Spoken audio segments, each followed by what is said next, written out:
Good evening, everyone. I am back with another trailer reaction video, and it's Lord of the Rings themed. We're getting a new Lord of the Rings film of sorts. This is The Lord of the Rings, The War of the Rohirrim, and this is our first official trailer that we've ever got for this thing.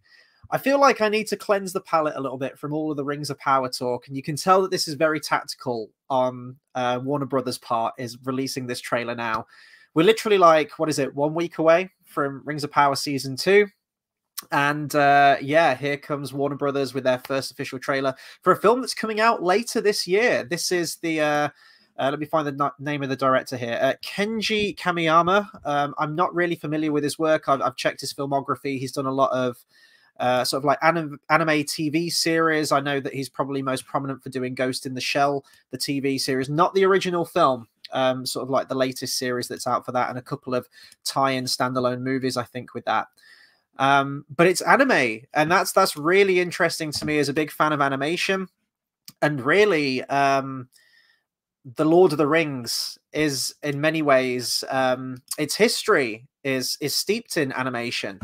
I'm just having a look here. It looks like I haven't changed the title to my stream. Let me change that right now. I thought that I did. The War of the Rohirrim. I just copied details, you see, from my previous stream. Let me just fix this real quick so people don't get the wrong idea. That would be a bit weird, wouldn't it? How are we all doing, though? Are we excited for it? There we go. So if I update that now, save changes. There we go. That's more like it. That should bring people in. I want people to come into this stream and not be turned away by the Rings of Power. Yeah, in the fact that the Lord of the Rings is sort of like film history in terms of adaptation, really did kind of start with animation. You had the you know, the Rankin and Bass. You had like the Hobbit and the Return of the King animated films, of course, the Lord of the Rings one. So it's always kind of been in the history of the Lord of the Rings, and I love some of those animated adaptations as well. They're very cheesy, they're very of their time, but I think that all of those films really have their charm to them. So I'm kind of excited about this film on the grounds of it being animated and, you know, traditional animation. It's not really every day that you get an anime film that comes out as like a big wide release in the cinema, especially tied to something like this. Even so, like, it's going for a December release as well, which is a huge sort of like tentpole in terms of releasing a film every year. Warner Brothers are clearly banking on this. So Brinsley, we've already got a comment from him saying, hey, I haven't seen the trailer yet. Excited. Me too. This is going to be my first time live reaction to this. I haven't watched it myself, so I've got the trailer booted up, and I'll be hitting play in just a second. It's 2.5 minutes as well, so it's very interesting. And I've got the first frame up of the trailer, and it looks like they're going to be kind of introducing us to this. They're going to be holding our hands a little bit in terms of what this is an adaptation, what the story's about. And it looks like it's showing us some Two Towers footage. So it's probably going to be saying that, you know, this is to do with Rohan. Basically, for the layman's, you know, people that don't know the story all that well. We've got GT Verba in the comments saying, hello there. How you doing, man? Literally just before this trailer went up, and I must have timed this to perfection. I got back from work and I knew that this trailer was coming up tonight. I should say that everything in Middle-earth actually tipped me off to this trailer yesterday, saying that this trailer was going to go up. I'm not in the know with these things. I'm just like scrolling through my sub box and I'll go, oh, a new trailer's up. But he's clued in. He's tapped into the mainframe and he was like, the trailer's dropping tomorrow, mate. So I got back from work and I picked up my copy of The Lord of the Rings, turned immediately to the appendices, to Appendix A. I sound like I'm quoting some Holy Bible scripture right now, which, I mean, come on, it's The Lord of the Rings. It basically is. Yeah, Appendix A, and it's sort of like chapter 2 of that, I guess. The House of Eol. Yeah. And it's really just a scant few pages. 1, 2, 3, 4, basically 5 pages is what is being adapted into this feature film that's coming out. And from there, it goes over Eol the Young, who was the Lord of the Men of the Eothade and was the first king of Rohan. And then it goes into the next most prominent king, which is the one in question here, Helm Hammerhand, and his story and his altercation with Freka and his son Wolf, and claiming Medusel, essentially, and everything that transpires from there. So it's an interesting story to adapt. I guess it does tie in with the Lord of the Rings films in that there's an offshoot there. You know, the horn of Helm Hammerhand shall sound in the deep one last time, and Helm's Deep, which is where Helm Hammerhand took refuge during the long winter at Rohan. So yeah, I think we should just get to the trailer, shouldn't we? I got Carl in the comments, says, "Evening, Chris. How you doing, man? Hope you're keeping well." And Brinsley says, "Hey, I have the same copy of The Lord of the Rings." Yeah, so when I first read this book many, many years ago now, when I was at school, they had this same copy in the library, and it had like a plastic protective covering on it. And it's just my favorite copy. This has always been my to read copy. I do want to try and pick up some other copies of this book. You know, I'd love some of the deluxe editions and the hardbacks, just in terms of a personal collection. But in terms of one that I always go to when I need to quote some Bible scripture, it's always this one. Right, I want to get to this trailer, guys. That's the preamble. Let's dive in. So if I share screen now, I'm going to give you guys the choice at home. Would you rather have this screen where it's big me and little trailer, or little me and bigger trailer? Which would you prefer? Which appeals to your visual pleasure more out of the two? So we've got this option or this option. I thought because it's a reaction, I don't want to be egotistical. Maybe you'd want sort of like my camera bigger than the trailer. I don't know. But we've got audio. I've checked it, so we should all be okay. So I'll just wait for a couple of comments to come in, and then we're going to jump into this thing and we're going to dissect it. And I just hope it's good. I just like another good adaptation of something, you know, that stays true to the source material as much as possible. Even the Lord of the Rings films take huge liberties and, you know, remove things and change things entirely.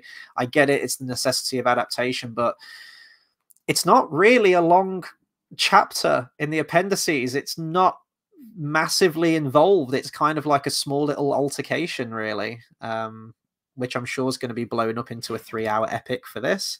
They haven't actually released the runtime for this movie, which is interesting because it's an animated film. I'm wondering if it's going to be maybe like 2 hours tops or something. Okay, Brinsley says this looks okay as it is now. Let's dive in. This is my first time reacting to this. Let's just go for it. All right. So it's getting everyone involved, isn't it? Look, playing the music again. Familiar things that we know.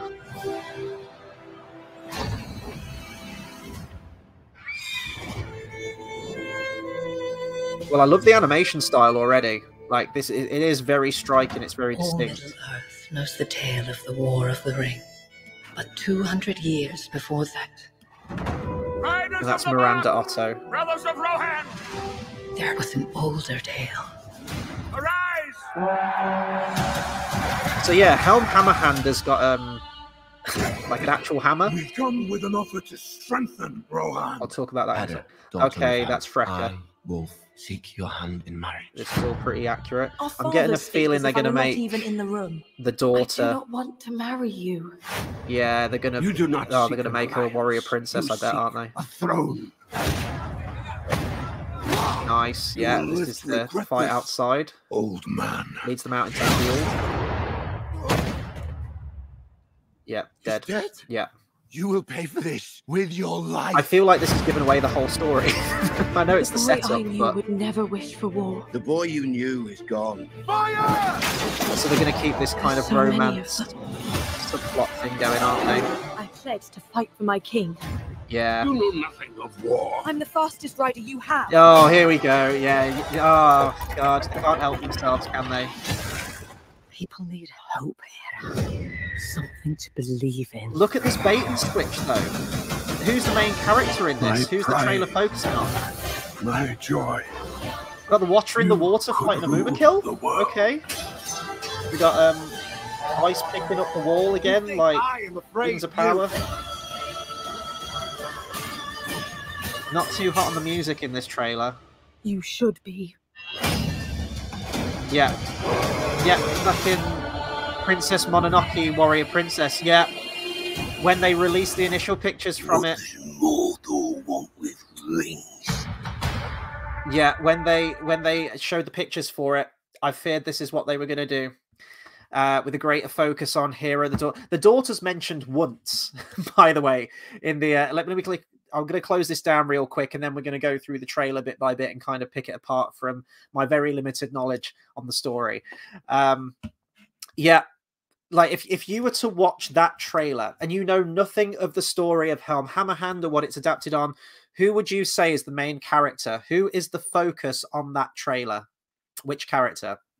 It's Hera, the daughter, right? I don't even know if I'm trying to think if the daughter is even named in the appendices. She could be, or she could be in the greater lore somewhere if I'm missing that. Let me find it here again. There is one mention of the daughter, I swear, and it's just about her, you know, being betrothed to Wolf, who's the son of Freka. And Helm Hammerhand turns the marriage proposal down, which leads to the fight, which is where Helm Hammerhand ends up one hit punching Freka and taking him out. I'm trying to find the goddamn chapter again here, guys. Sorry about this. I'm going to put a bookmark. That'd be a good idea, wouldn't it? Here we go. Right. So Helm Hammerhand. Let me just find it here. It's not too far. Yeah, it's somewhere here about the. Here we go. To one of these councils, Freka rode with many men, and he asked the hand of Helm's daughter for his son Wolf. But Helm said, "You have grown big since you were last here, but it is mostly fat, I guess." And men laughed at that, for Freka was wide in the belt. I genuinely think that is the only mention that Helm Hammerhand has a daughter. That's it. So she exists. She exists in the world. It's kind of like the Legolas thing in the Hobbit movies. You know, everyone lost their shit saying, "Oh, Legolas isn't in the book," which he isn't in the Hobbit book. This, you know, the Hobbit was written before Legolas was even created as a character. But if you're putting it in context of Legendarium and the greater world, then yes, Legolas would have been present at the Woodland Realm and he would be there. So I'm fine with there being a daughter character in this. I'm fine with her getting lines and more time, you know, more screen time and everything like that. But don't make her the main character. This film and this trailer is all but confirmed it for me, is going to be a complete bait and switch. When they announced that Brian Cox was playing Helm Hammerhand, I lost my mind. I thought, yes, absolutely perfect. Even if they were doing like a live action adaptation and they cast him, I'd be like, fuck yes, let's go. Like, Brian Cox is an amazing actor, such an intimidating presence, not only just, you know, in terms of his voice, but his actual physical presence on camera. I thought, yes, we're doing it right. Let's go. And then the pictures started to come out.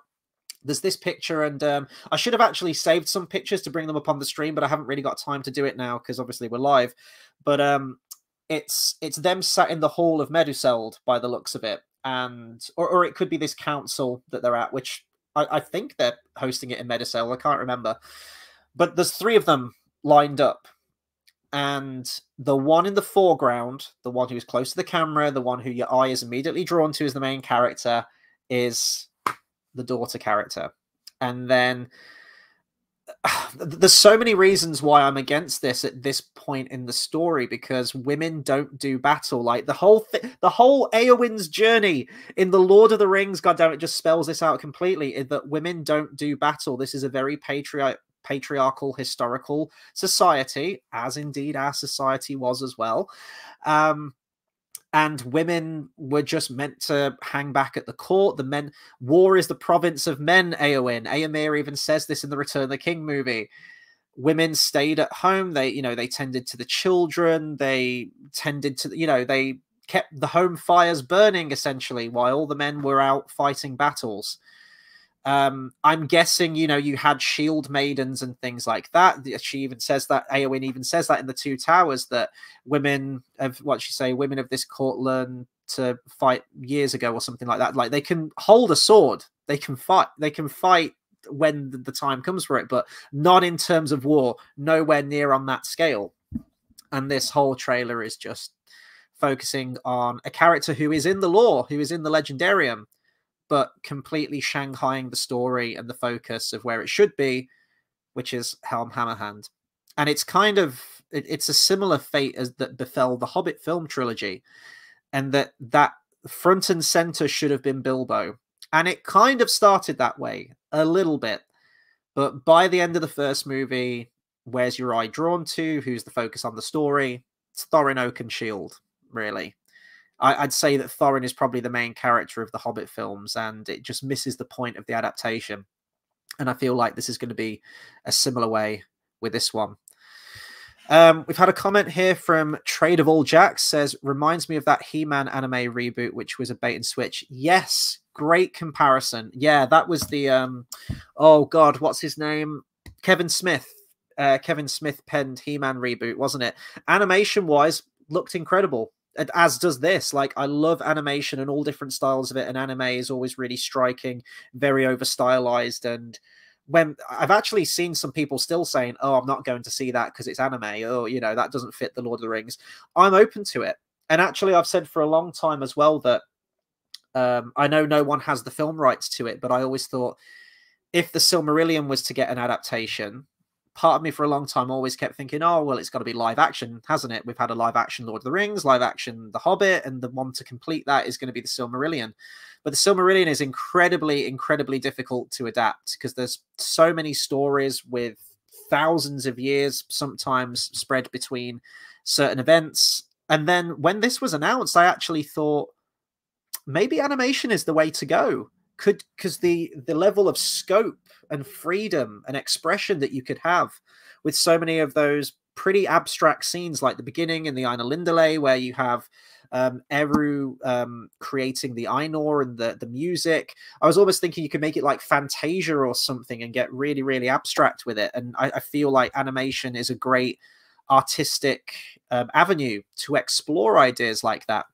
For the big battle scenes and everything like that, you get with the biblical scope that the Silmarillion has, it could actually be kind of perfect. And if this is a success, which now I've seen the trailer, I'm like, I want more faithful adaptations. Now, when I say faithful, yes, it is nice if they did, you know, a page for page adaptation. But as I said, that's 5 pages. If you're going to turn that into a screenplay, that's 5 minutes of screen time, give or take.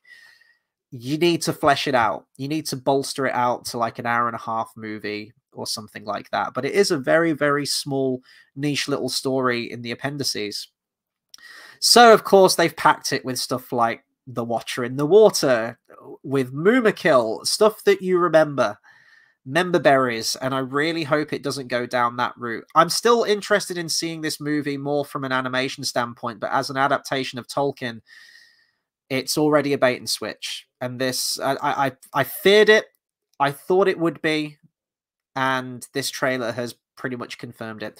We're going to go through the trailer again now anyway. And as I said, I don't have an extensive Nerd of the Rings level or Men of the West level knowledge of everything in the Legendarium. I can hold my own, but I don't know dates and facts and figures like the back of my hand. I know broad strokes pretty much. So if I do misquote something or get something wrong, then please don't like crucify me. I know what you Tolkien fans are like. We're passionate motherfuckers.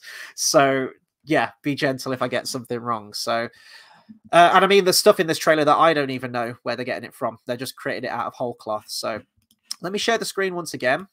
Oh, that was the one. And let's pace through this trailer a little bit then. So, familiar territory, right from the beginning. 2 towers. Because I know some people are against the whole animation idea and the anime idea, so we're taking a familiar concept and we're just animating it a little bit. Just Eowyn. There's Eowyn. You know, everyone loves Eowyn. Heroine character, groundbreaking journey, reminding us of how amazing the Lord of the Rings films are, and of course they are. Wonderful landscapes, taking us, as it says, right back into Middle-earth. We've got to get that epic hero shot in there of Aragorn, because it's awesome. Every time I enter like a double-door room, which isn't very often, but if I do, you best believe I pretend I'm in slow motion, thinking I'm Aragorn doing it. Through the Eyes. Legendary director Kenji Kamiyama. As I say, like as a shot, like this is great animation. It's good cinematography already. All Middle-earth knows the tale of the War of the Ring. Now we've got Eowyn. doing the voiceover, completely out of time during this, but she is a familiar name, and I feel like that was maybe a mandate from, I mean, it could be from Philippa Boyens. She is writing that, and that does kind of terrify me. I think some of the poor decisions, so not all the time, because as I say, when she was working with Fran Walsh and Peter Jackson and everyone on the Lord of the Rings, she was fine, but you could definitely see some of those ideas with Tariel creeping in when it comes to The Hobbit. And I think even Peter Jackson said something like, when it came to the romance scenes, he just left it to Philippa, and she could write the romance scenes. My God, the monologue from Elrond, where he's talking about what fate will befall Aragorn, and Arwen's going to have to carry on and live the rest of her days. Like, it's absolutely gorgeous. It's poetry. It's astounding. This, maybe not so much, but yeah, the choice of bringing Miranda Otto back, she's absolutely amazing. I've met her in person. She's really, really nice, really pleasant with the fans. And I'm fine with her doing the narration. Like, her character's not going to randomly show up in the film.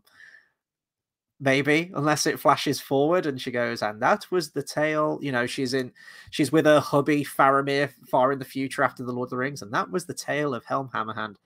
I think it's just, you know, it's good to have a voice in, and it's a familiar face from the stuff that we know to ease us in gently. And let's have a look at some of these shots here. All Middle Earth. Helm's Deep. Great to be back here. I mean, it's not Member Berries, really. It's actually in the story, and this is the Long Winter, where Helm Hammerhand and the rest of the Rohirrim at this point take refuge in here.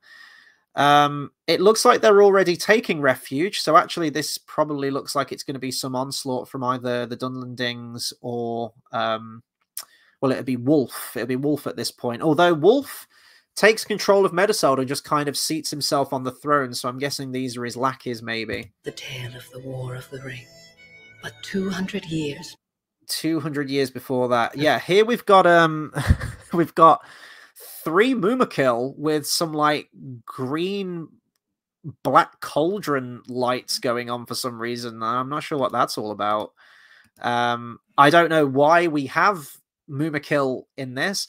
I think there are some mentions in the appendices, but this is more for like Eol, I think, where they talk about how they were beset by Dunlendings, orcs, and they've had like altercations with Easterlings. But I don't believe the Easterlings and the Mumakil and everything were present during any of the conflicts with Helm Hammerhand. Eol came before, like long before. Helm Hammerhand was really just against the Dunlendings, I believe. Maybe some orcs as well. But yeah. Trade of All Jack says, I would honestly prefer a Lord of the Rings spin-off movie in stop-motion animation like what Laika has been producing for many years, as long as the script is decent and not intended for any gender pandering, etc. Yeah, I mean, all forms of animation would be welcome. It's nice to see this traditional animation, you know, traditional hand-drawn animation.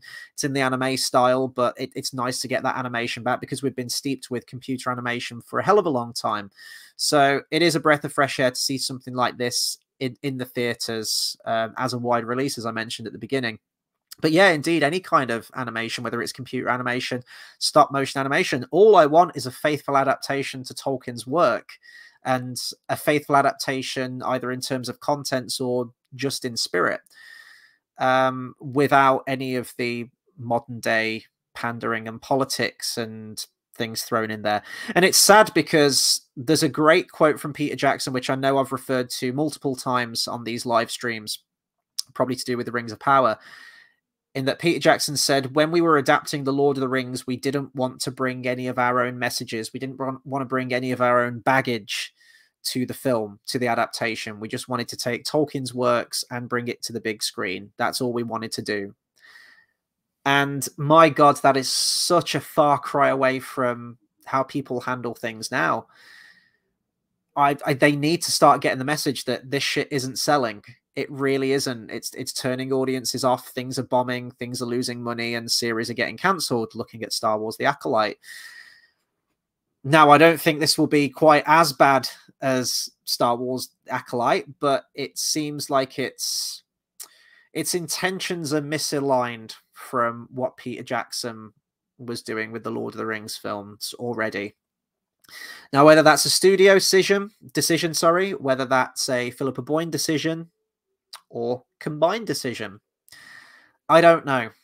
But it has, well, the trailer is going to quickly go downhill. I was all for it at this point. When we start off, like, I was like, yeah, this is it. We're adapting it. This is great. And then it quickly removes the facade, and we see what the film's going to be in reality. Let's continue. But 200 years before that. Yes, I'm moving to Easterlings. Riders of the Mark! So I'm looking at this. Brothers of Rohan! Yeah, There was an that's Helm older Hammerhand. tale. Arise! Yeah, so I wanted to bring this up. If I just move this back. So this is Helm Hammerhand with a warhammer. Now, his name is Hammerhand, so they probably thought that. They probably thought, well, if his name is Helm Hammerhand, then he probably needs... His namesake is probably because in combat he has some kind of warhammer, and that could absolutely be a possibility. In his previous, duties as king and various skirmishes and battles that would have took place, he probably would have gone into war. This is more in the movie continuity.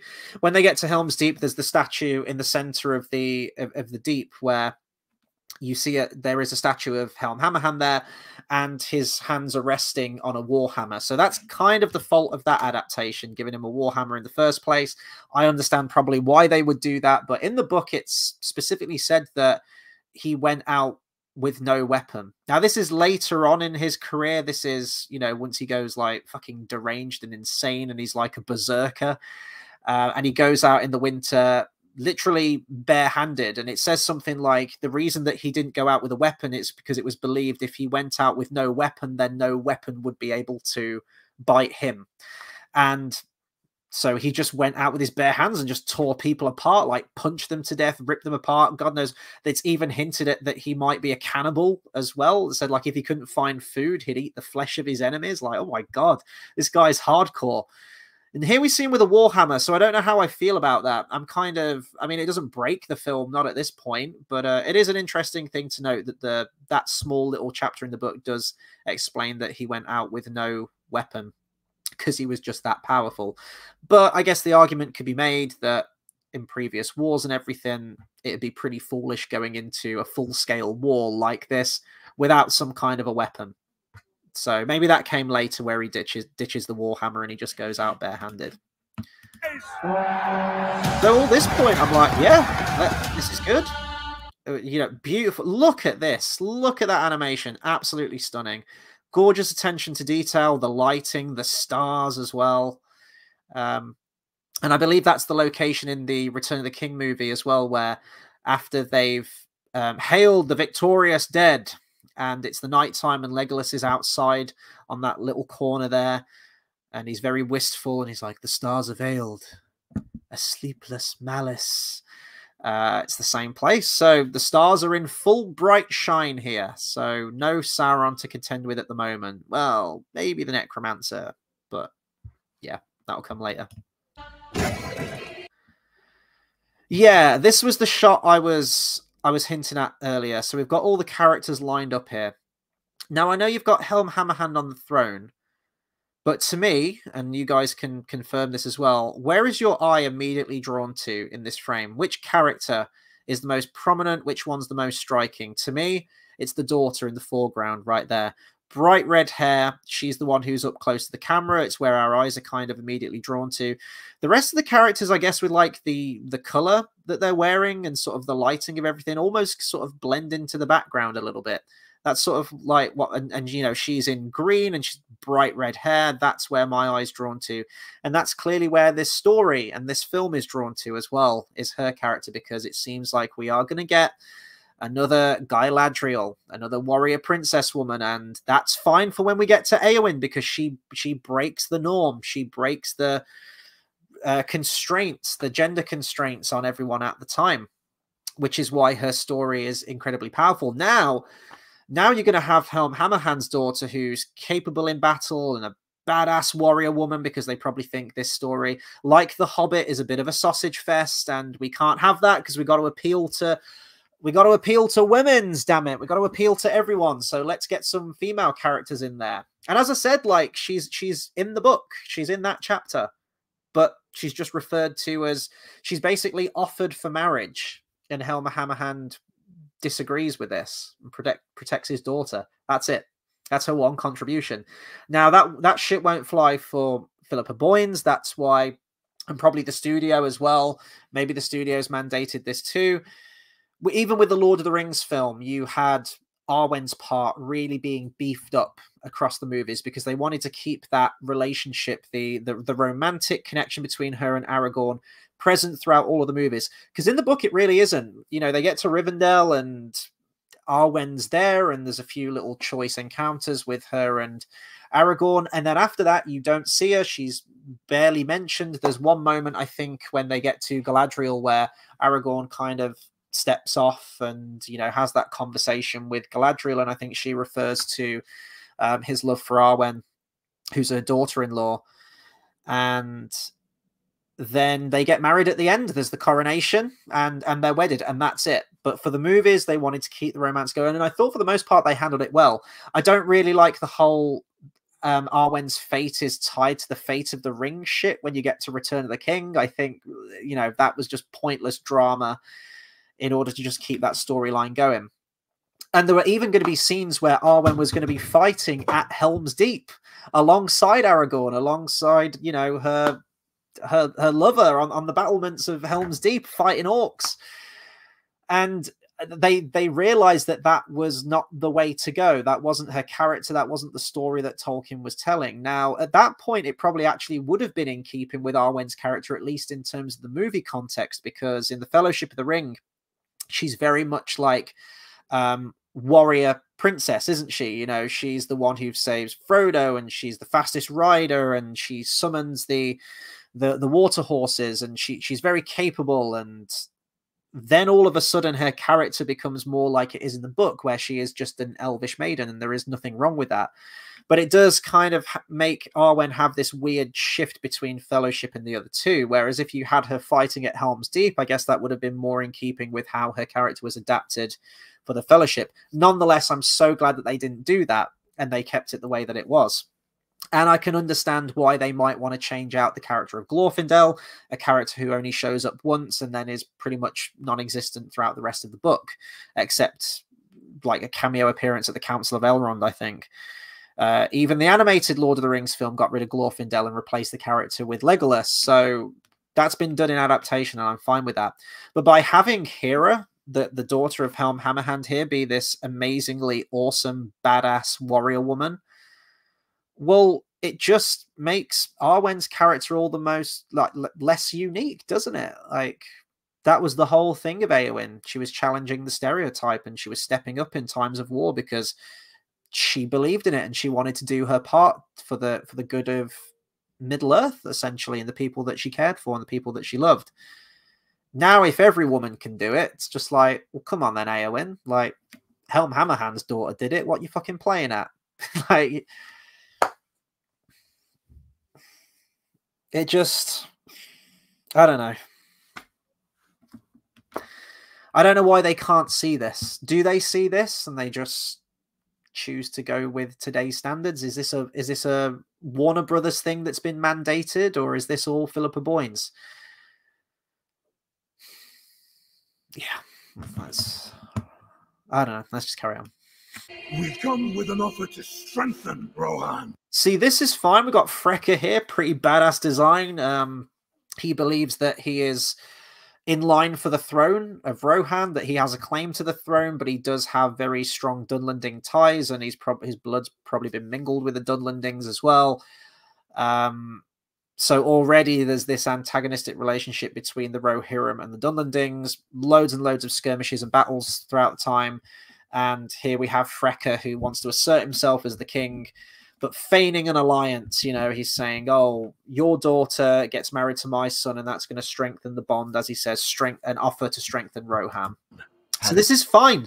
This is all in the book. This is all in that chapter. I'm all okay with this. This first half of the trailer is mostly fine. Daughter of Helm, I, Wolf, seek your hand in marriage.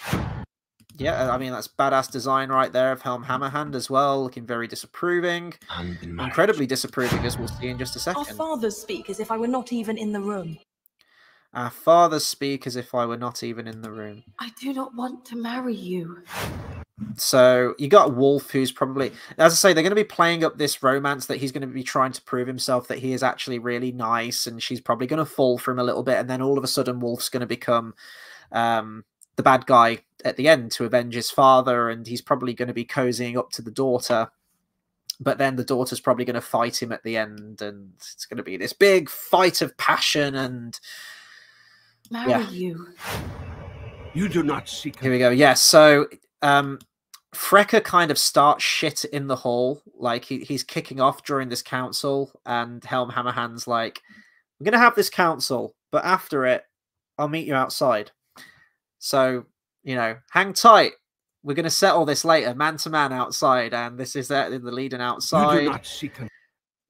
He's taking his ring. Okay, well, that's nice of him. Otherwise, that would be like a goddamn fucking knuckle duster. Not that he needs them.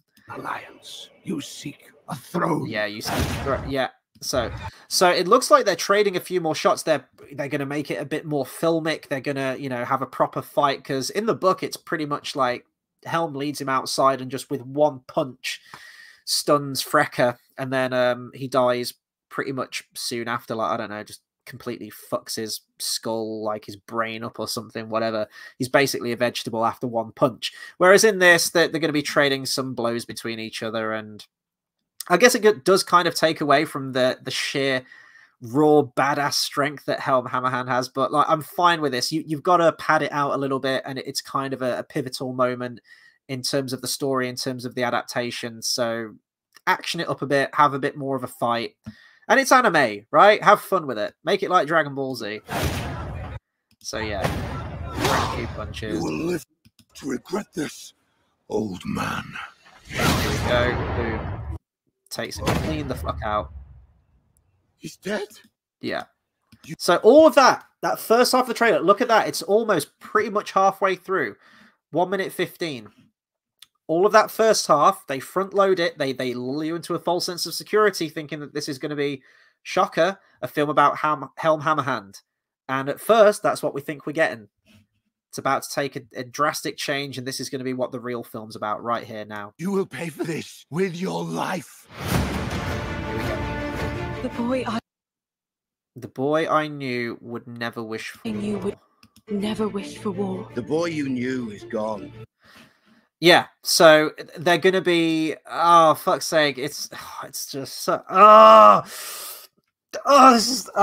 it's just because it isn't in the book doesn't mean that we can do this. So yeah, look, she's wanting to be a warrior, and they're childhood friends, and they've been betrothed or something together. So they already have like a friendship there, a kinship. But she's going to see him as no more than a friend or something like that. How much do you bet that they're going to quote some stuff from the Lord of the Rings films, and he's going to be really... See how he's like pestering her? He's just like, oh, like, I want to be married. And she's like, no, I can't be married to you. She's taking like the masculine role. She's like putting him down like, no. Like, and he's like, oh, please, please. You know, it's...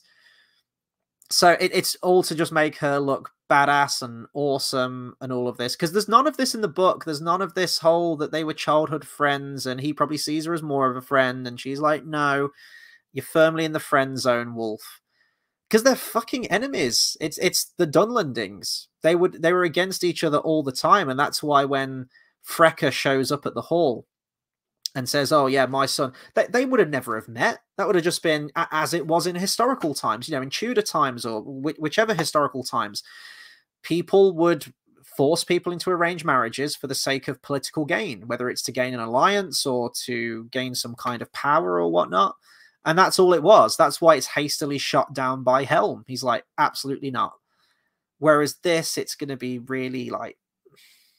And again, I know it's an adaptation. I know you got to flesh things out, but just when it fucks with the established characters, it's just like, don't do it. But here we go.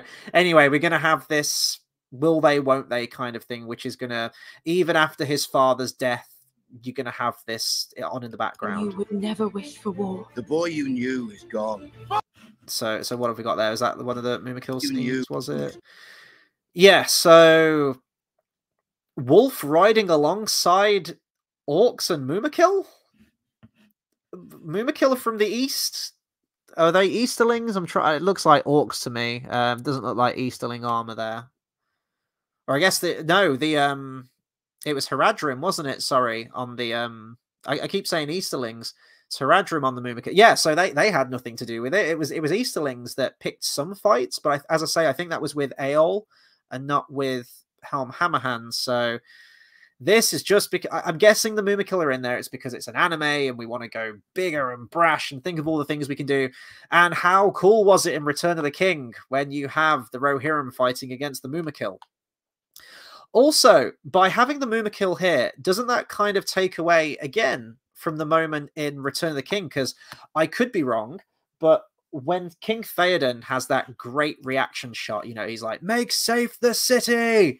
And then you just hear the rumblings and the chanting in the background, and the camera freezes on King Theoden. Amazing performance from Bernard Hill in look of complete shock, despair, and horror as to what's on the horizon and as to what they're about to take on.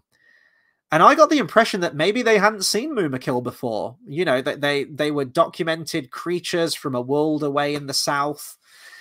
And holy shit, like this is what the legends, this is what the writing spoke of, these animals of tusk and horn. Like, oh my god, these hellish creatures that just show up. And now they were stomping around Rohan not 200 years ago.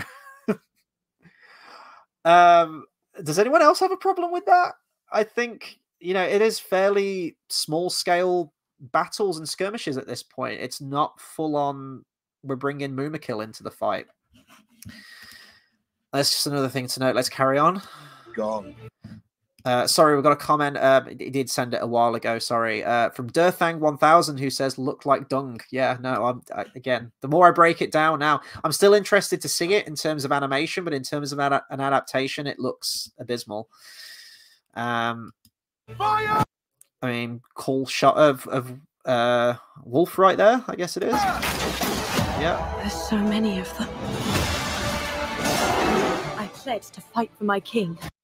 Yeah, here we go. Oh, see, here we go. Recreating that fucking hero shot of Aragorn. We had it at the very beginning. We had it right here, look. It's our hero, Aragorn. And now, look what they're trying to do with this shit. Fight for my king. Fight for my king. Boom. They're just doing the same shit. Trying to get that same emotional connection out of you. And I'm sorry, but I'm not biting. My king. You know nothing of war. Yeah, Helm Hammerhand, fucking just emasculated to shit. You know nothing of war. Helm Hammerhand is the one who goes out and deals with all of the people who are, you know, besieging his kingdom. He goes out one man on his own. He blows the horn of Helm Hammerhand, which in the book just sounds like it's a handheld horn. He doesn't go up those steps that Gimli goes up to, and you know, like that huge fucking tuba thing that gets played. It ain't that. It's I guarantee it's like a handheld horn. He blows that, and it echoes across the land. And that the enemies know what that means. When they hear that sound, it means Helm Hammerhand's about to leave Helm's Deep, and he's going to fuck some shit up. And you better beware, because he dressed in camouflage, he dressed in white, and it was the intense winter that struck Rohan. So, I mean, that's terrifying. This guy who can just, like, hunt you in the snow and can sneak up on you unawares and can kill you with his bare hands. That's terrifying. And you hear that, and he could be anywhere. It's like Batman, in a way. You know, it's like at the beginning of The Dark Knight, or even the Batman film, where they just have to shine the signal up in the sky.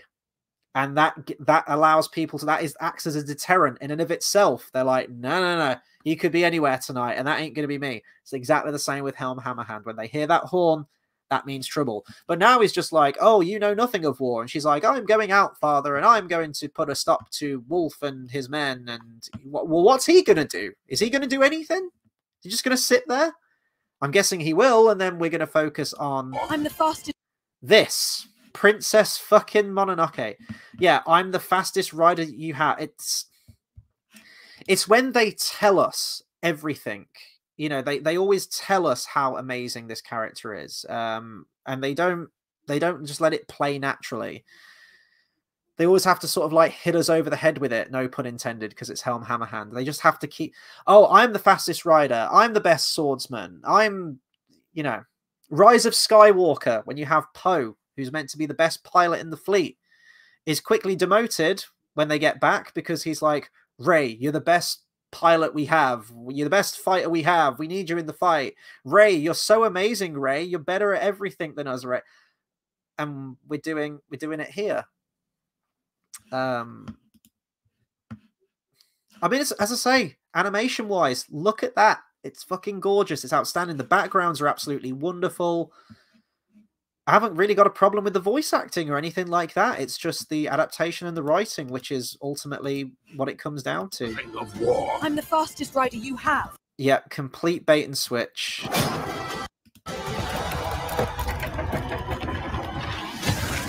People. So yeah, so this is where they're attacking Helm's Deep. Going to have these various bridges. Yeah, shame. I mean, this looks really, really non-practical, but it looks like it works. This huge fucking bridge that they just dropped down onto Helm's Deep. Where was that with the orcs? You know, instead of ladders. Well, I mean, ladders are a lot more practical, aren't they? Let's be fair. That's probably why they bought ladders with them. All they needed was this giant fucking portable causeway. They could just drop down. Like, okay. Hope here. People need hope here. I'm wondering if this is going to be Helm's sister. Because she is mentioned, and Helm's nephew is the one who succeeds the throne of Rohan at the very end. And his name is... Why am I blanking on his name? Freyalaf. Freyalaf, I think his name is, right? He is, yeah, Helm's nephew. So I'm guessing this is probably her auntie? Hope here. So we got one of the eagles. Looks like a snow eagle there, though. Something to believe in. Something to believe. So what's she saying here? People need hope. Yeah, hope. People need hope here. Something to believe in. Yeah, so she's going to be like Naishka, Valley of the Wind right here, and summon the fucking eagles. She's going to totally ride an eagle into battle, isn't she? She's going to be the best thing ever. Judging by the mountains there, I'm not sure if this was all hand animated. That actually looks like they've maybe taken real footage of the mountains and either sort of rotoscoped it and animated over it, but that actually looks like real photography almost. Yep, so she's going to talk to the animals. She's going to be like Ahsoka Tano. She's going to talk to the animals. She's going to walk with the animals. She's going to control the eagle. She's going to get the eagles on her side. How much you betting they're going to say the eagles are coming? She can also outrun a fucking Oliphant? Are you kidding me? Now, we're in some woodland here, so I'm trying to think whereabouts we are. This isn't going to be Mirkwood. I mean, this is a Mumakil, and it looks like a really, really old one that's been beat up. So I'm wondering if this is going to be like a really angry Oliphant that initially acts as an enemy, and then she's going to befriend it because she's a friend of the animals and she's incredible. And she's empathetic, and she's all of these wonderful things. She's the fastest rider. She's the best swordsman. And she is the tamer of animals.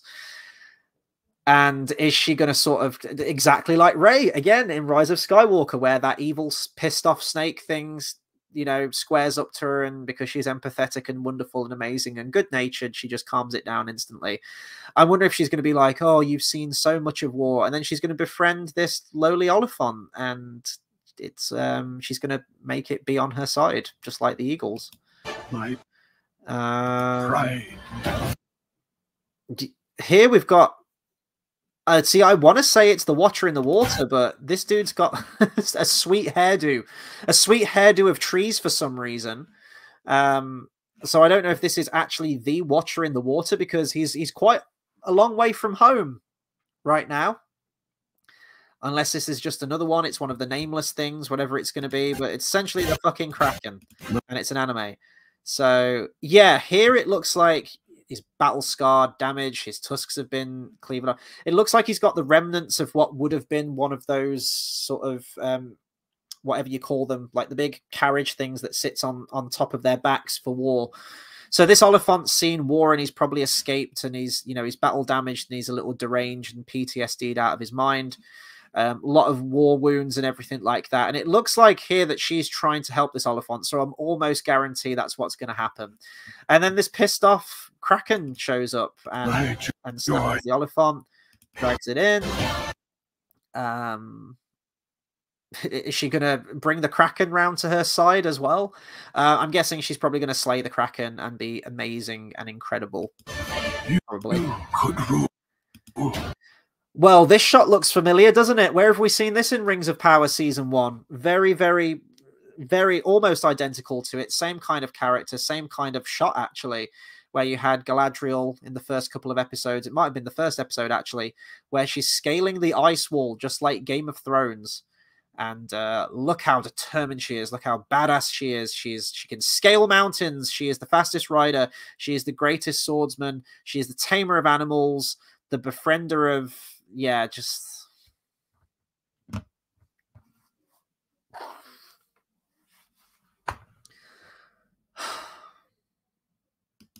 The world. Yeah, there you go. It's pretty much exactly the same. She's going to do like the badass Mission Impossible 2 thing. You know, when Tom Cruise is scaling that rock at the beginning. You got like that overhang of rock. Whoa. Look at her go. Look at her go. She's taking on how many? Yeah, you fuck them up, Hera. Oh, no. She blows the horn of Helm Hammerhand? That sounds wrong. That phrasing.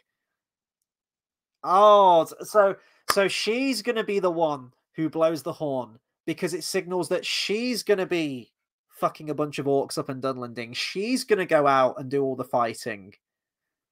Beware, because Hera's on the move. Like, fuck off. And I might be thinking about this too much, but what I said earlier, that Helm Hammerhand dresses in white to camouflage and goes out in the snow. I'm just saying, what color is she dressed as? You know, she's dressed in white. Are they going to do it? And it kills me because, look, shots like this. Shots like this are great. Yeah, this is Wolf. You think great of you. Well, that may as well have been the shot of the thumbnail right there. Hang on, where is it? Look at that. Fucking hell. Is this Hera the White? And I come back to you now at the turn of the tide. She's been sent back until her task is done. Because look at her fucking horse. Her horse is just like armored in gold plating. She's almost like in a... Is that a wedding dress? Does she agree to marry Wolf? Oh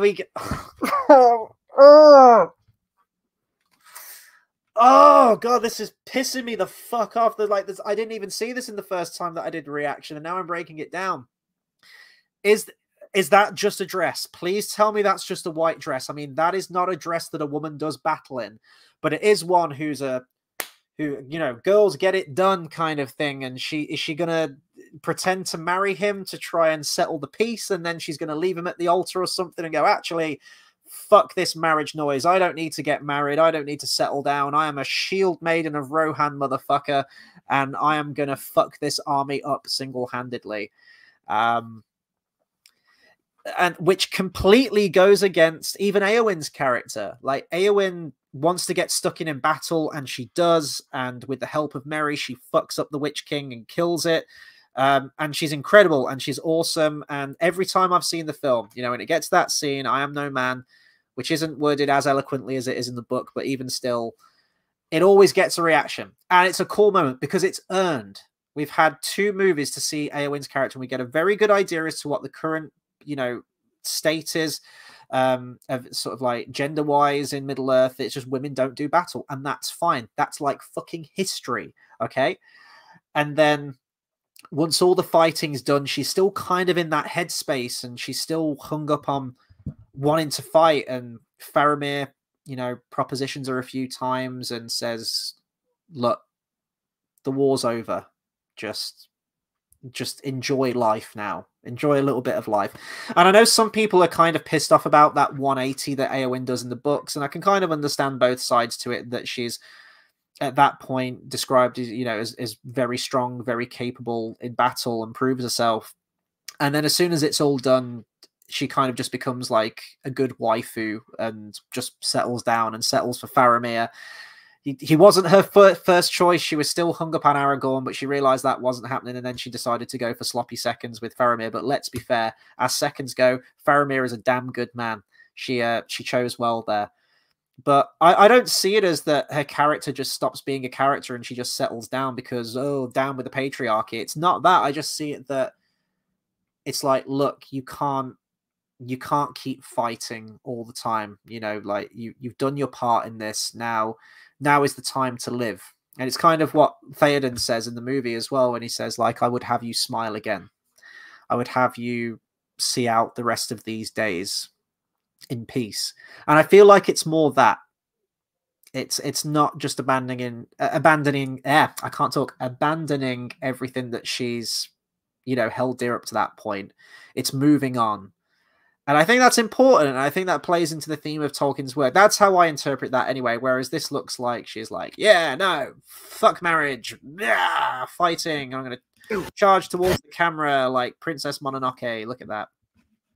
GT Verba says, this is bad, Chris, massive red flags, yep, 100%. I feared it would become him, but I thought maybe the trailer could turn it around, and I am still split on this. As an adaptation, this looks absolutely abhorrent. Well, the first half of the trailer, they had me in the first half. They had me in the first half up until the halfway point in this trailer. It looks like it's actually a really decent adaptation of the story. And then it's going to be completely shanghaied, and this is really what the film's about right here. It's the entire second half of the fucking trailer. Questionable music here. Yeah, look at... Oh, she's fighting Wolf? She's fighting Wolf. This is going to be at the very end. Look at this shit. Look at this shit. And you've got all of his men kind of like circling around like, nah, let him fight. Like... God almighty. Do you know what? I'm going to go off on a tangent again here. I do apologize, guys. This is just... But... God, we're coming up to an hour. I'm talking you guys' ear off. I do apologize. Like, the Lord of the Rings films come out, right?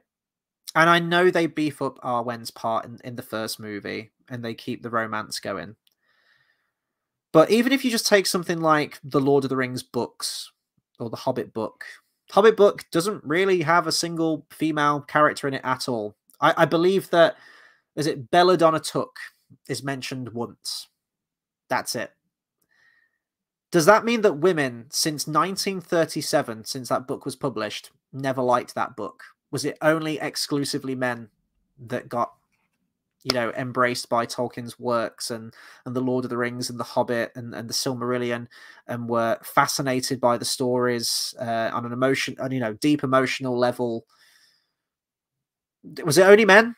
Since the existence of those books, since they were written, is it only men that like those books? No, of course not. When the films came out, the Lord of the Rings films, was it just men that liked those films?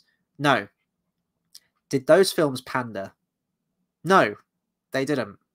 Then you get to The Hobbit, and it's like, well, we can't just have these films be all about male characters. We've got to have some female characters in there too. So we're going to crowbar Tauriel in there, who we're going to create out of whole cloth, because women apparently can't like something unless women are in it, which I hate that line of thinking. It's so narcissistic. It's like, oh, we've got to see ourselves in there to be represented. And what, you're going to represent her with Tauriel, who's a terribly written character who just is in a really awfully written, crummy love triangle thing with Legolas and Killy. Like, it's awful. You don't need that. You don't need that for people. If it's well written and the characters are good, like those characters, no matter the gender, no matter what race, or if they're a fucking Istari or a dwarf or an elf or whatever they happen to be, if they're a well-written character, people will connect to it. That's how I've, you know, the bride from Kill Bill. I ain't a blonde-haired chick, but I still think she's one of the best female characters ever written in film history. You know, she's she has vulnerability, she has femininity, and she's just a fucking badass as well. And she's, you know, you see that journey unfold across those 2 Kill Bill films. Absolutely wonderful, one of the best. And all of the trials and tribulations she goes through until the very end when she gets a happy ending, you're like, oh, great, yeah, she's fucking earned it. I'm glad she's got it. Mulan in the animated film, wonderful. Strive, determination, and just how good she is, how she's putting herself in harm's way to protect the people that she loves against the norms. You know, great. And that characteristic there is kind of shared with Éowyn. But before that, no. Hera is, I'm sorry, Hera is just kind of the catalyst as to what spurs Helm Hammerhand to kill Freka. That's it. And as I said, like, I don't mind her having more of a part in the film, but Christ almighty, I don't mean this. I don't mean having her go fucking toe-to-toe fighting Wolf. What are we doing? Why? Where's Helm Hammerhand during all this? He just disappears. He reaches through the door and says, like, my daughter or whatever. And she fucks off. And she's going to save the kingdom. What's Helm Hammerhand going to do? Yeah, it's badass. Fight, fight, fight, fight. You should be.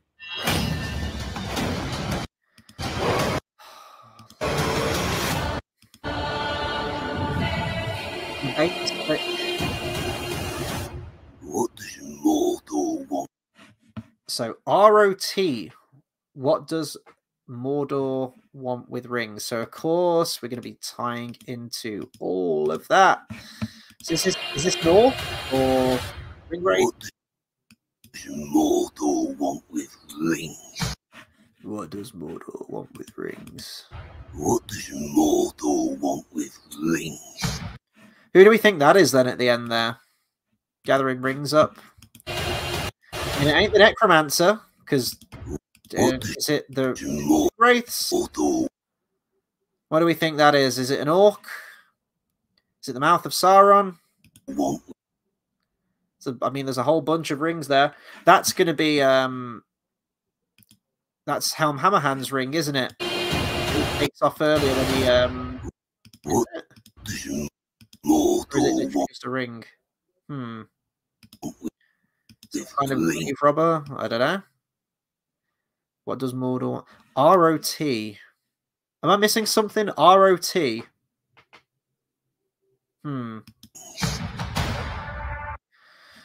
Right, guys. I've talked enough. Sound off in the comments. What do you think of the trailer? Am I just being a bit too critical on this, as sometimes some people will argue that I am, or what do we think? I'm gonna get some water. So no, I'm not, because the water is over there somewhere. But yeah, sound off in the comments. We've got a few people watching. I want to hear what you guys are thinking of this so far, of our first look at this trailer.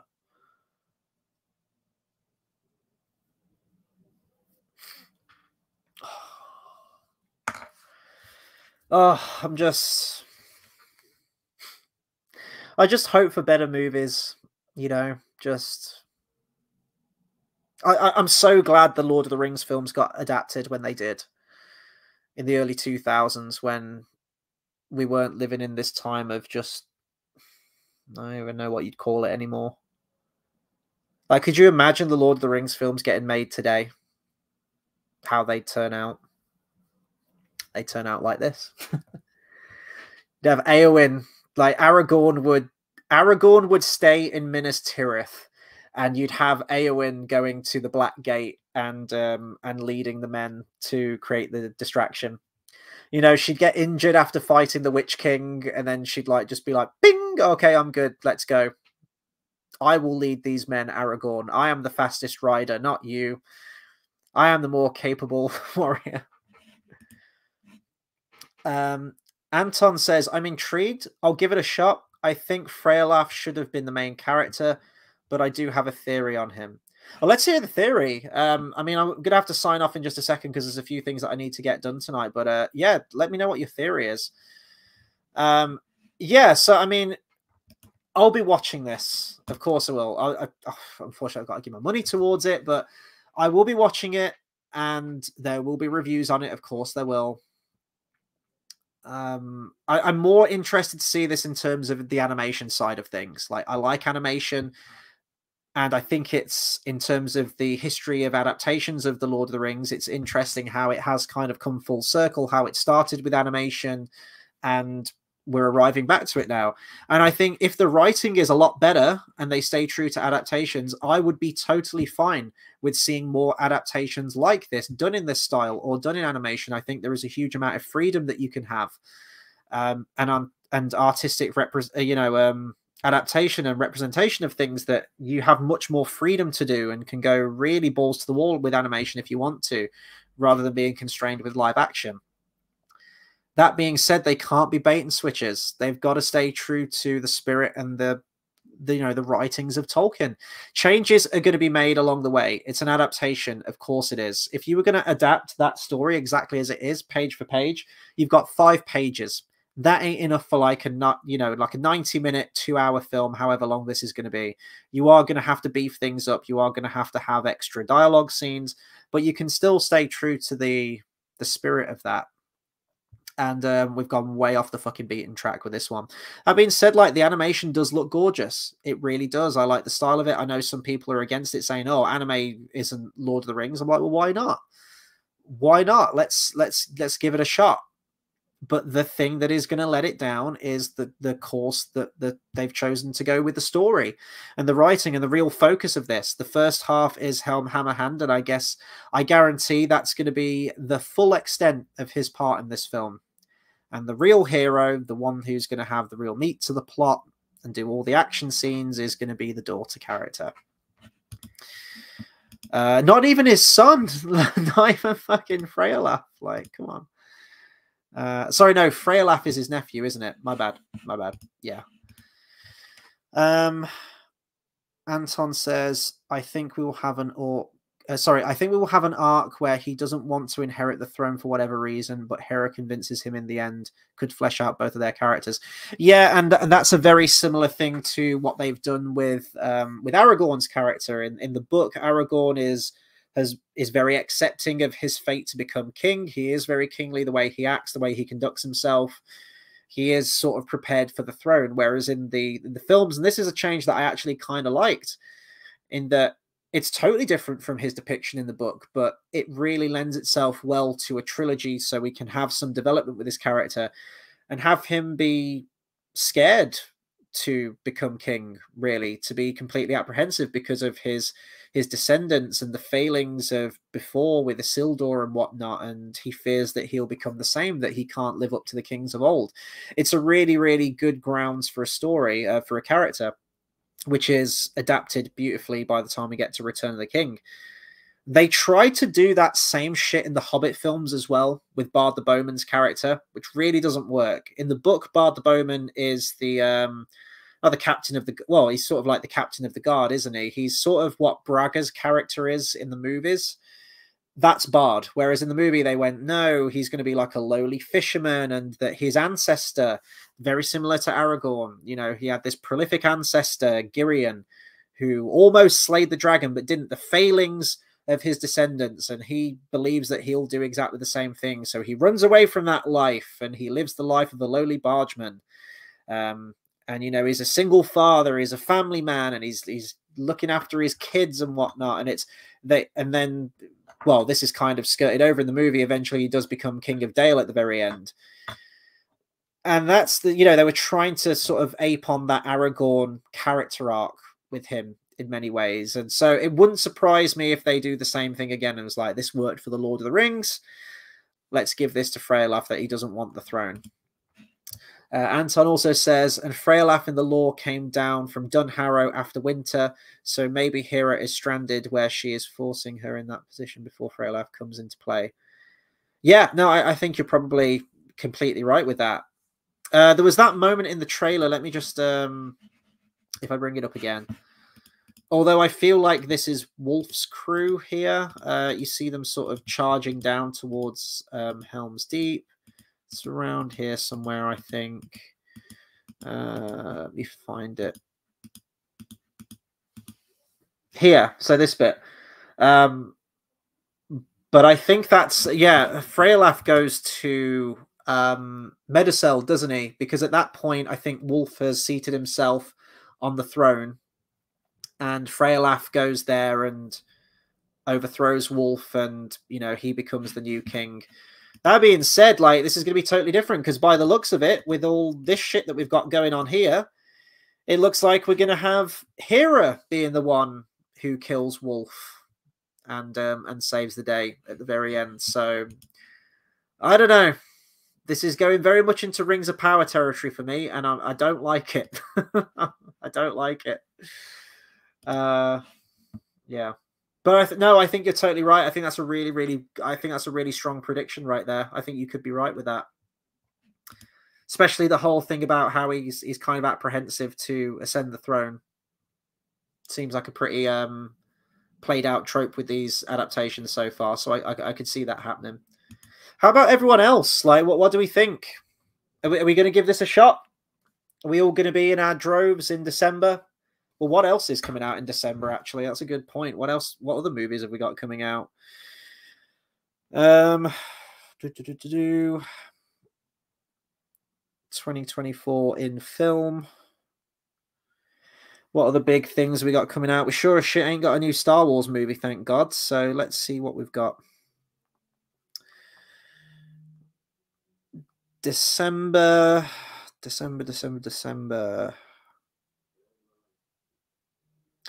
Oh, Kraven the Hunter, apparently.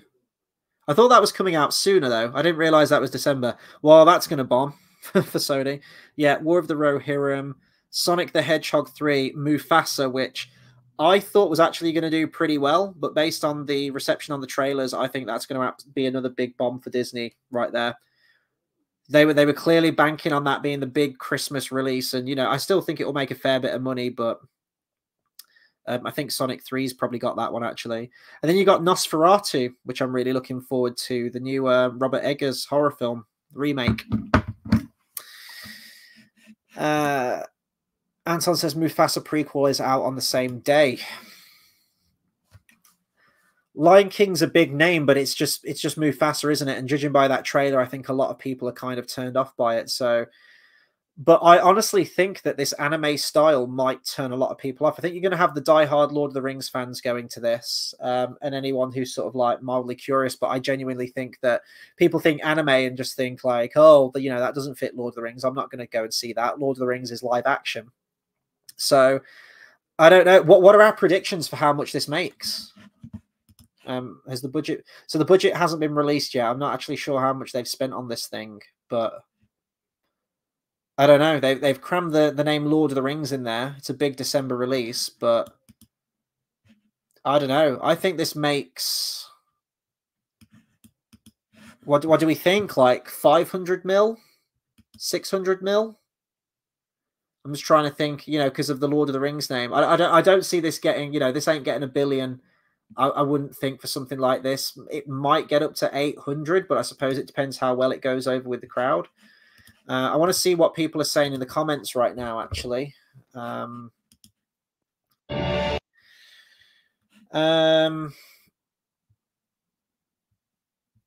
Yeah, just never in my lifetime would I expect Lord of the Rings to get an anime adaptation.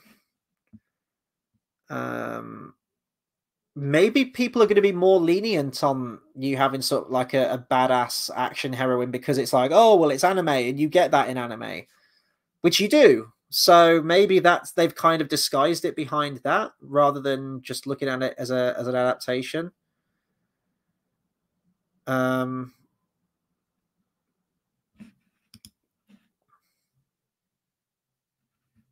Oh, okay. So yes, so I brought a point up about the Mumakil, and I'm just reading one of the comments here, and someone's put me watching the trailers. Oh my fucking god! Why do they have to put Mumakil in this instead of having just the Dunland men against the Rohirrim? Let me see this how this went down in canon. And yeah, this is from Appendix A, Annals of the Kings and Rulers, number 2, the House of Eol. Quote, led by Wolf, the Dunlandings allied with the Easterlings, the Haradrim, and the Corsairs of Umbar. But even still, when you watch the Lord of the Rings films, which clearly this is in canon of, this is in movie canon, they've made that abundantly clear. I get the impression that King Theoden and the rest of the Rohirrim, with a look of horror on their face, have never seen Mumakil before. And like, what the fuck are these things? What the hell are we going to do against this? Whereas if they were in the recorded histories not 200 years ago, stomping around their very homeland, it's like, you know. Brinsley says, Lord of the Rings Extended is showing next month at my local View cinema. Buy tickets, man. Every chance you get to see those films in cinema is an absolute blessing. It's the way that those films should be seen. Anton says 500 to 600 mil isn't actually that bad. Yeah, well, I'm guessing the budget for this thing would probably be, God, what we saying? Like 150, 200 mil? Maybe. You've got to think about all the marketing as well for the film, which they've only really just started. You know, we're halfway through the film, a few months left to go, really. So maybe they're really going to start ramping it up now. But because in my mind, I'm just thinking this isn't a long story. And if this is going to come out and it's going to be, well, it's a Lord of the Rings film, we've got to make it 3 hours long. I don't see an anime film being that long for something like this. I think maybe something like 2 hours.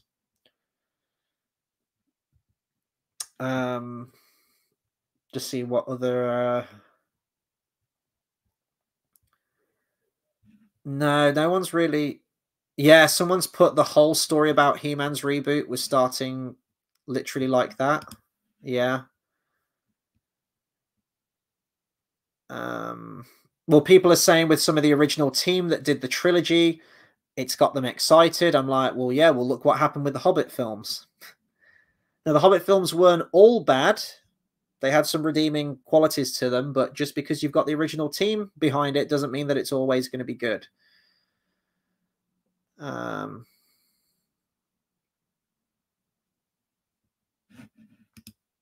Yeah, someone's put the female lead is actually the exact same character archetype as Galadriel in Rings of Power. Where is the backlash? Somehow I'm getting Toriel tingle, and that vibe cannot be a good sign. Yeah. Yep, someone's put not to put a wet blanket on all this, but is this another Galadriel scenario? I really want this to explore an actual War of the Rohirrim through multiple characters like the original trilogy did, and not how this strong female-led can rule the world. Yeah, so you've got some people... Yeah, Hera is hardly mentioned in the appendices. Why is this show about her and not the characters it's supposed to be about? Helm Hammerhand. So... I think now, because so many films have done this and so many TV shows have done this as of late, as the last, I don't know, well, coming up to the last 10 years, really, since the Star Wars sequel films, a lot of people are clued up to this now and can see signs of it. You know, it's the South Park thing. Put another diverse chick in it, make her lame and gay. Like, it's so easy. Like, you can just read them like a book now. They're so predictable. You can almost predict who's going to get cast, exactly what kind of character they're going to be. They're going to have no faults. They're going to be perfect characters. And that's a boring character. I don't care whether it's female or whether it's male. If you just have someone who's instantly good at everything with no trials to overcome, no, you know, weaknesses to improve upon, it's a boring fucking character. It's a Gary Stu. It's a Mary Sue, whatever you want to call it. It goes both ways. It's just... This trailer tells me everything I need to know. This trailer tells me everything I need to know. So I suppose in that respect, it's a good trailer because it's told me what I'm getting. And it ain't going to be anything more than that. I'll still see it because I love animation and it's an interesting fact to have a Lord of the Rings anime film. Even just an anime film released by Warner Brothers in December. That's a big thing, and I want to see it more for that side of things. But as an adaptation, it's going to be fucking abhorrent and the writing's going to be atrocious. I guarantee. Anton says, and how did the Rohirrim handle the Mumakil at Pelennor in the book?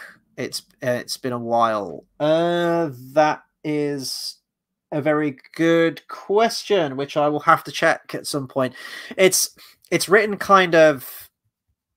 it's not really from characters' perspectives almost, is it? It's kind of just like glossing over the battle. Because Tolkien, he did write battles, of course he did, but it was never really the main focus. It was always sort of like what the characters are doing, or it was told after the fact in retrospect. So I'm actually not sure about the Mumakil. I mean, I can check, but I don't want it to be a boring stream of me just trying to sift through, you know, oh God, which chapter is it? Whereabouts are we? Let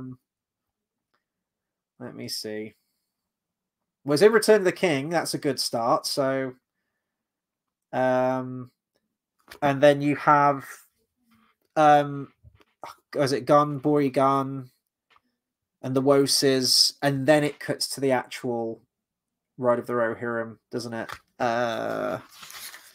Let's see. So you have the Siege of Gondor, and I believe that ends where you have that standoff between the Witch King and Gandalf at the gates. Then they hear great horns. Yeah, then it goes back to the Ride of the Rohirrim, and it's like a day before or so, and you have the Druedain, which then catches you up to the Battle of Pelennor Fields. Okay, right, I'm in the right chapter, guys. So I'm on the scent. Talk amongst yourselves for a while. I'm going to see if it says about where the where's Theoden's speech. If I find Theoden's speech, I know it's the beginning of the battle.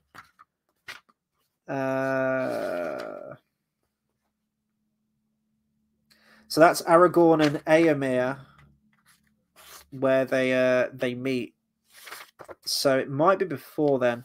I'm scanning the pages to see if I can see anything. Okay, that's where they say the Corsairs of Umbar have arrived. So that's where Aragorn's on the ships. So it's probably before then, maybe. I told you this would be a fascinating stream. Oh, here we go. And now the fighting waxed. So this is on, well, in my book, page 827 in the chapter The Battle of the Pelennor Fields. And now the fighting waxed furious on the fields of the Pelennor, and the din of arms rose upon high, with the crying of men and the neighing of horses. Horns were blown and trumpets were braying, and the Mumakil were bellowing as they were goaded to war.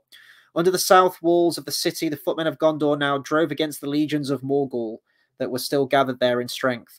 But the horsemen rode eastward to the Secure of Éomer, Hurin the Tall, Warden of the Keys, and the Lord of Lossarnac, and Hirluin and the Green Hills, and Prince Imrahil the Fair with his knights all about him. Not too soon came their aid to the Rohirrim, for fortune had turned against Éomer, and his fury had betrayed him. Sounds like that's the only mention of the Mumakil in all. Oh, here we go. Here we go. There's a bit more. The great wrath on his onset had utterly overthrown the front of his enemies, and great wedges of his riders had passed clear through the ranks of the Southrons, discomfiting their horsemen and riding their footmen to ruin. But wherever the Mumakil came, there the horses would not go, but blenched and swerved away, and the great monsters were unfought and stood like towers of defence, and the Haradrim rallied about them. So yeah, it was just, they got fucking Mumakil, man. Like, don't interact with them. Steer clear away. That's pretty much what it is. And that's actually one thing that, it's a cool moment in the movies, but I think that it's a terrible tactic when you've got a whole line of Mumakil charging towards you. And Theoden's strategy is to take them head on, is to ride directly in front of them.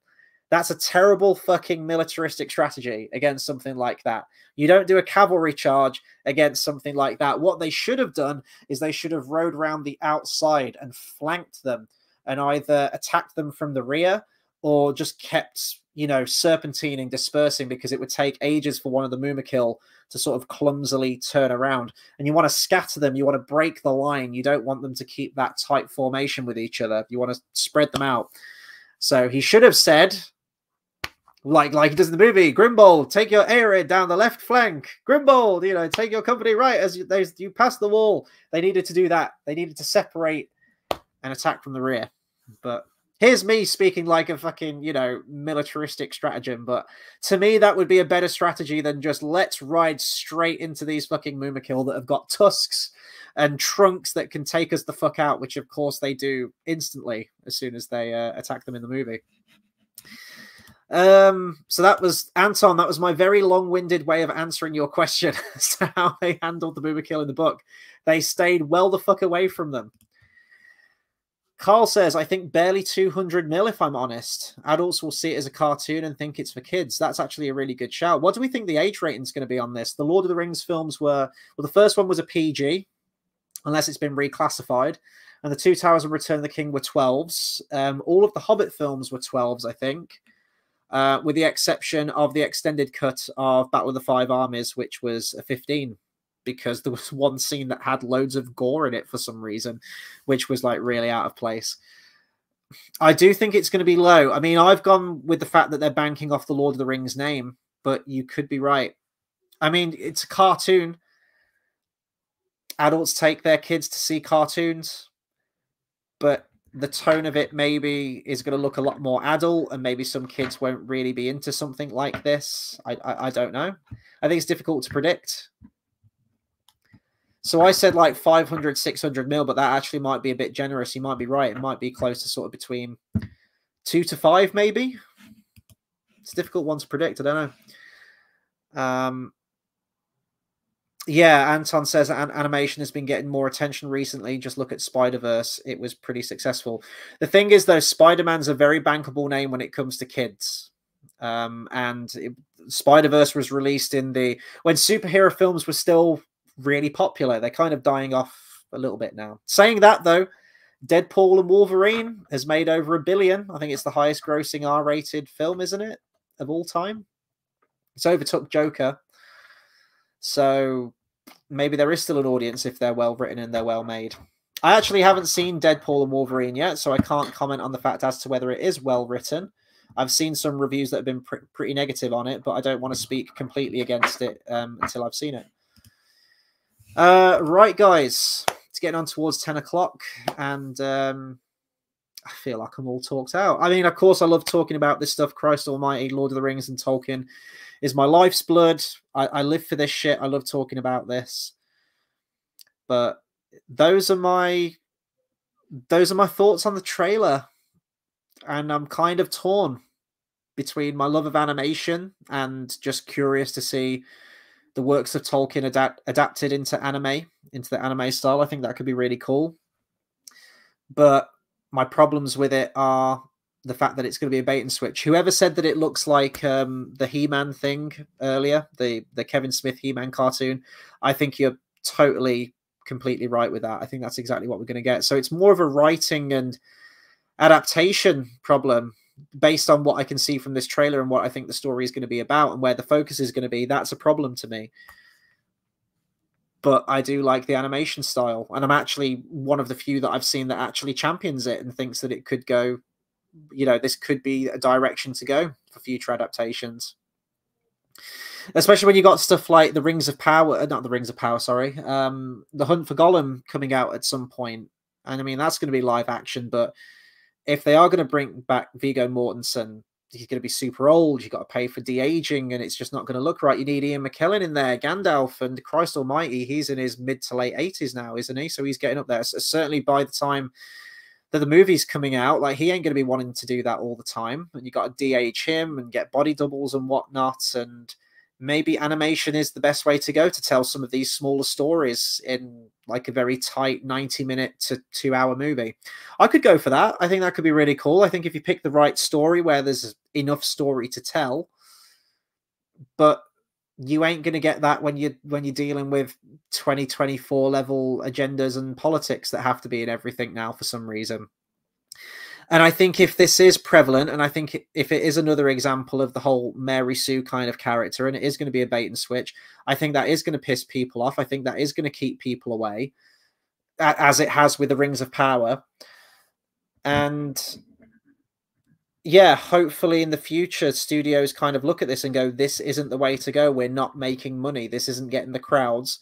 We need to do what we did before. A shocker, I know, in terms of just fucking adapting something and not having to be shanghaied by all of these modern politics that need to be everything now. So, yeah. I think that'll do it for me. I'm all talked out. My voice is a little hoarse now. I'm going to go get some water. I'm going to get some food and settle in for some guitar practice, I think, for the rest of the night now. But I want to say a big thank you to everyone who's tuned in and stayed with me throughout the entire stream or dropped in and left a comment as well. I love having a conversation with you guys and getting you guys' opinion on this because I know I'm very opinionated. So it is nice to get some differing opinions and maybe some people who are a little bit more in between on this and rather... not like me, where I'm just like, no, this is wrong. So, yeah, I just wanted to say a big thank you to everyone. And I should hopefully have some more Lord of the Rings content out very soon. Well, yeah, in a week's time. We're going to have Rings of Power Season 2, so buckle in for that. I'm going to be joined with Everything in Middle-earth. It's always a pleasure to do videos with him. And, yeah, I think both of us work really well together, and we're going to be doing weekly reviews on all of that. He has mentioned to me as well, unfortunately, he couldn't join me on this video tonight, but he has mentioned that at some point we're going to try and get together. And I don't know whether this is going to be on my channel again or on his channel, but we're going to get a discussion video about this again with him. So it'd be really good to get his opinions on things, and it'll give me a chance to shut up for a while and let someone else do the talking and hear what they have to say. But also, I am my Lord of the Rings walk-in challenges that I'm doing on Conqueror. I'm on the 3rd challenge at the moment, which is the Mines of Moria. And I am taking myself on a bit of a day trip on Tuesday. I've had the summer off, and I am very much like Bilbo Baggins. I'm very much like a hobbit. I like the comforts of home. I like staying in. I'm very routine. I'm very regimented. And the thought of getting in my car and driving hours and hours and hours and hours to somewhere in the UK is just really unappealing when I can stay in and do some piano or guitar practice. But I'm forcing myself out. I'm giving myself a little nudge out of the door next Tuesday. And I'm going to be doing a whole day of mine exploration in Wales, which is going to be really cool. I wanted to pick a location that sort of visually fits the place where I'm on a walking challenge at the moment. And on the walking challenge, I'm just about to enter the doors of Durin. So I'm going to be doing zip lining. I'm going to be doing abseiling. I'm going to be doing free falling, rock climbing, and God only knows what, in an abandoned slate mine in Wales. So that's going to be my Tuesday, and I'm going to clock my miles. I've already gathered quite a lot of miles too, so Medal 3 should be in the bag right after that. So I'll be doing an unboxing video as soon as I get that 3rd medal, and then I'll be moving on to the very, very lengthy Eye of Sauron challenge, which is going to be... well, that one's going to be tough. So my point is there's going to be lots more Lord of the Rings stuff along the way. And I might be picking up some new United Cutlery stuff soon. So there should be some unboxing videos of that as well. It's been a long time. I've been saving the pennies a little bit. But I felt like I wanted to treat myself to something. It's been a while. The last one was that big fucking box, which was the Mace of Sauron. That was the last thing that I bought. So I've got my eyes on a few things. Oh my God. Before I sign off, we've got Tar Elenian Maranwe, who says Japanese trailer seems to have Saruman in it. Well, he is towards the tail end of the book. He shows up and he's, I think it's with Freyalaf, isn't it? And he says, I'll be your ally. I've got you back. I've got you back. And he sets up in Isengard, and I think Gondor, or the Steward of Gondor at that point, curries favor with Saruman and says, yeah, we're going to give you the keys to Orthanc. You will be he could be a great ally. He's a good guy, that Saruman. Can't see him doing any bad shit later on in life. So that would actually make sense to have Saruman in there towards the tail end. It would. So it's not just member berries, it would fit in. I think that's at the very end of the appendices chapter. So that could be cool. Who are you going to get to voice him, though? Like, God forbid, are they going to use voice AI from Christopher Lee? Like, is that ethical? Charles Dance. Get Charles Dance to do it. He'd be a great Saruman. he ain't no Christopher Lee. No one ever is. Only Christopher Lee is Christopher Lee, but he could be pretty cool. Although, who's the guy who does the voice acting for Count Dooku in, like, the Clone Wars? Is it Corey Burton, I want to say? Like, he's been doing sort of, like, Christopher Lee voices for a long time. So maybe get him. I don't know. We will see.